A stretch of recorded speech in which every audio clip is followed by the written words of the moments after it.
જેલમાં બંધ હિરલબા જાડેજા સામે વધુ એક ગુનો નોંધાયો છે. જાણો શું છે સમગ્ર મામલો. પોરબંદરમાં ચકચારી લેન્ડ ગ્રેબિંગ કેસમાં હિરલબા જાડેજાની મુશ્કેલીઓમાં સતત વધારો થઈ રહ્યો છે.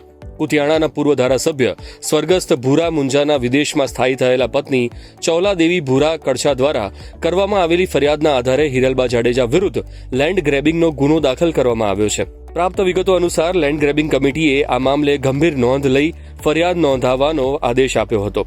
ચૌલાદેવી કડછાએ કરેલા દાવા મુજબ સૂરજ પેલેસ બંગલો તેમના નામે છે, જેનો ગેરકાયદેસર કબજો રાખવા બદલ હિરલબા વિરુદ્ધ કમલાબાગ પોલીસ સ્ટેશનમાં લેન્ડ ગ્રેબિંગ એક્ટ હેઠળ ફરિયાદ નોંધવામાં આવી છે.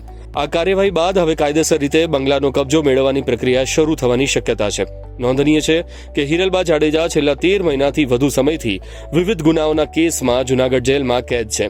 ત્યારે નવી ફરિયાદ તેમના માટે વધુ એક મોટી મુસીબત બની છે.